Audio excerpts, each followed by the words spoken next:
But does that merit excluding a seemingly out of reach, a seemingly impossible ideal? You bring up the concept of same-gender attraction and other such items as further elements that would come into this.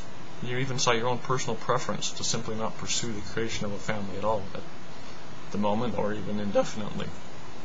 I don't in any way deny the reality of all of these elements, and just as members of my faith have at times had issues with the previously mentioned adverse conditions that confront the family, they too have not always dealt with these added items of the human equation in an ideal way. Again, this is in reference to the kind of wrongs that you did experience. As a side note to this, I would hope you would look into a slightly evolving approach that is being taken by our faith on this issue. There's a new document put out by our faith entitled God Loveth His Children. I'll put a link to it. It addresses same-gender attraction within our faith and leaves open the concession that we do not know what people deal with, and so there is no condemnation merely for tendencies. That is to say, that those who experience same-gender attractions are not bad at all for merely having those attractions. It also elaborates that all, even those who deal with such attractions, will still have the same access to all the blessings of the gospel if they abide the commandments, even if they do not marry in this life. And again, I'll provide a link to that. Back to the response overall. Even though society, in a raw empirical view, where we only believe that which has been done in the confines of well-documented history, cannot believe in full-fledged social panaceas, is it entirely outside of good policy to limit the scope of ideals to what is made demonstrable by the past?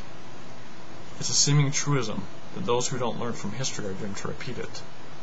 Wouldn't it be even more saddening to repeat history simply because our scope, our mind's eye, can't see past the confines of past experience? Can we ever have a paradigm shift if we have to run every ideal through the obtainability requirement? Are concepts like justice, democracy, brotherhood, enlightenment all just foolish delusions? Last of all, what of hope? There's a line from one of the themes from the Spider-Man series. It's Nickelback's song, Hero. Someone told me love will all save us, but how can that be? Look what love gave us. A world full of killing and blood spilling. That world never came. Then there's another song in connection with that series. We Are. What about the world today? What about the place that we call home? We've never been so many, and we've never been so alone. You keep watching from your picket fence. You keep talking, but it makes no sense. You say we're not responsible, but we are. We are. You wash your hands and come out clean. Fail to recognize the enemies within. You say we're not responsible, but we are. One step forward, making 2 steps back. Riding Piggy on the bad boy's back for life. Lining up for the grand illusion. No answers for no questions asked. Lining up for the execution, without knowing why. I brought up several concepts like justice and democracy. I would say that if we are to reject ideals due to their unavailability in the mind's eye, of those termed rational and empirical, then why are we to attribute any worth to our being, our soul, the worth of our connections?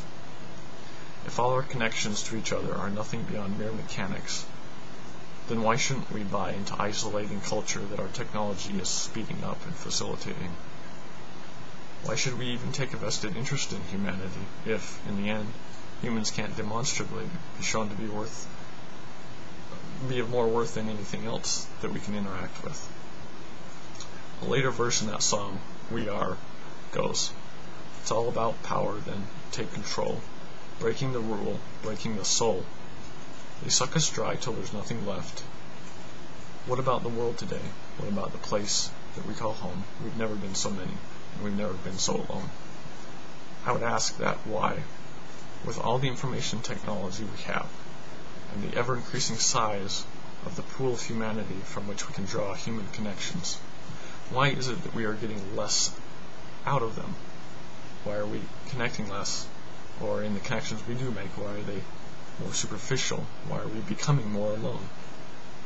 Why is it that all these items should enable a grand proliferation of human connections end up diminishing it.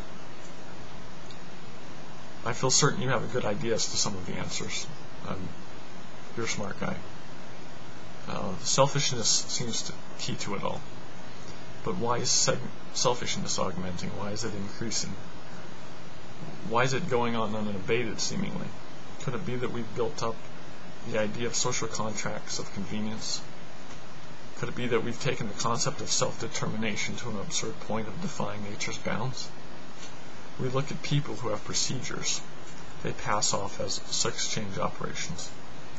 Yet they've not changed anything about their sex. Their DNA remains intact. It's a kind of grand lie they're trying to make into truth. Now you may say my ideals are barking up the same tree.